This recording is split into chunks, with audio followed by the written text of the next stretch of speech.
Olá, professor, tudo bem? Me chamo Lucas Azevedo e vou resolver o exercício 1 do capítulo 2.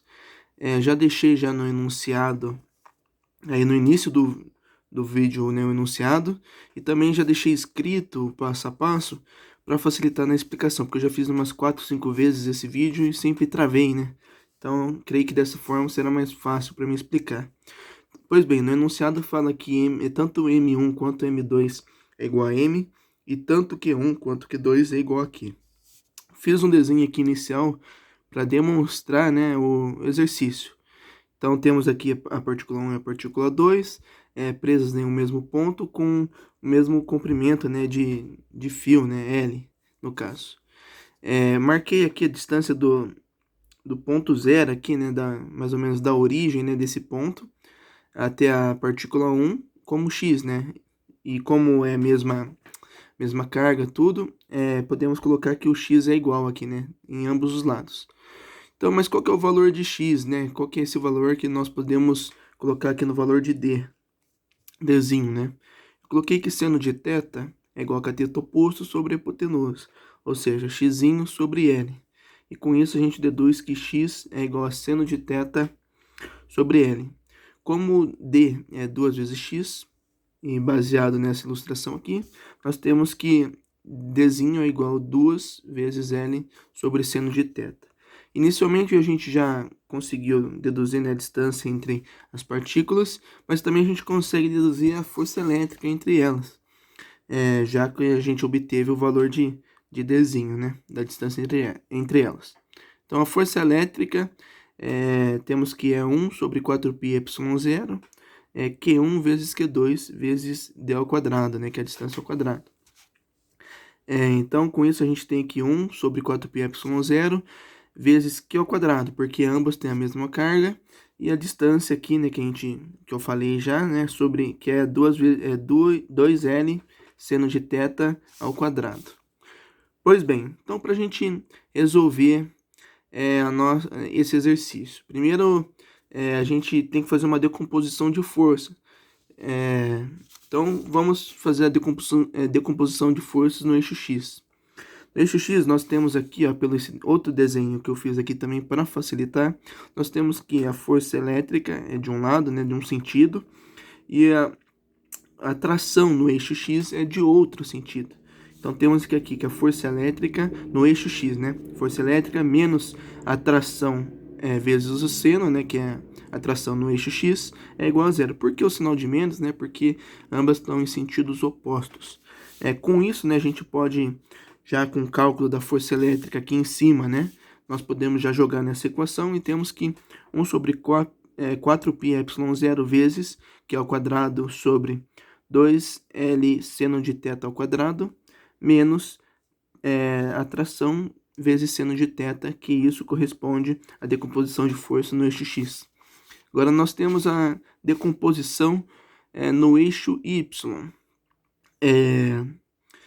que nós temos aqui, né, que é o T, é a tração no eixo Y, que é T vezes cosseno de θ, menos P, que o P é o peso, né, da partícula. Por que menos novamente? Por causa do sentido oposto. Essa equação eu chamei de número 2, e a equação, né, da decomposição de força no eixo X eu chamei de equação número 1. Mas ainda na equação 2, né, referente ao eixo Y, nós podemos concluir que T cosseno de θ menos P é igual a zero, isolando, né, essa variável, nós temos que T cosseno de θ é igual a P, mas aí vamos isolar o valor de T para futuramente a gente substituir na equação de número 1. Então, com isso, nós temos que a tração é igual a m vezes g, né, que esse aqui é o peso, vezes a secante, né, que é 1 sobre cosseno. Secante de θ. Então, com isso, eu numerei a equação de número 3. Assim, substituindo a equação agora obtida de número 3 na equação 1, nós temos que a tração vezes seno de θ é igual a 1 sobre 4πε0 vezes Q ao quadrado, e já coloquei esse termo aqui ao quadrado, que é a distância, né, que dá 4L ao quadrado vezes seno ao quadrado de θ. Com isso, né, substituindo agora desta vez a equação 3 em 1, né, essa aqui é a equação 1, temos que mg vezes seno de θ vezes cosseno de... m vezes g vezes seno de θ vezes secante de θ é igual a 1 sobre 16 πε0 vezes q ao quadrado L sobre 2 seno de θ. Seno de θ ao quadrado, né? Com isso, nós temos que tangente de θ, né? Porque secante é 1 sobre o cosseno, então nós temos tangente de θ vezes seno ao quadrado de θ, né? Que eu passei esse seno para o outro lado. Nós temos que é igual a aqui ao quadrado sobre 16 πε0 L ao quadrado vezes m vezes g. Basicamente, esse aqui já tem uma solução, né, da resposta. Mas vamos colocar em um termo trigonométrico apenas. Então, como fazemos isso? Novamente, né, tangente de θ é seno sobre cosseno.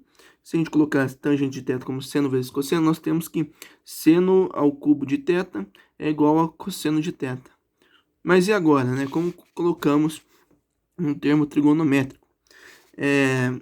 Pois bem, vamos multiplicar esse termo aqui por cosseno ao quadrado de θ sobre cosseno ao quadrado de θ, que na verdade isso aqui é 1, porém a gente quer tentar mudar essa cara aqui, esse termo aqui. Pois bem, com isso nós vamos ter seno ao cubo de θ vezes cosseno, né, ao cubo de θ, que vai dar tangente ao cubo de θ vezes cosseno ao quadrado de θ, que é esse termo aqui que vai sobrar. Mas cosseno ao quadrado de θ é a mesma coisa que 1 sobre secante ao quadrado de θ. E secante ao quadrado de θ, por sua vez, é igual a 1 mais tangente de θ ao quadrado. Tangente ao quadrado de θ, desculpa. Então, com isso, nós temos, com esse valor aqui, cosseno ao quadrado de θ, nós temos que é igual, né, a 1 sobre secante ao quadrado de θ, que por sua vez é igual a 1 sobre 1 mais tangente ao quadrado de θ. Com isso, nós temos, né, dessa solução aqui, nós temos que tangente ao cubo de θ vezes cosseno ao quadrado de θ é igual a tangente ao cubo de θ sobre 1 mais tangente ao quadrado de θ. Então, com isso, nós concluímos que tangente ao cubo de θ sobre 1 mais tangente ao quadrado de θ é igual a q ao quadrado sobre 16 πε0 vezes m vezes g vezes L ao quadrado. Então, esse é o nosso valor obtido aqui de acordo com os valores dados pelo enunciado do exercício. Agradeço, professor, a oportunidade. Vou escanear o passo a passo feito aqui por mim e vou anexar no final do vídeo aí. Muito obrigado e até a próxima.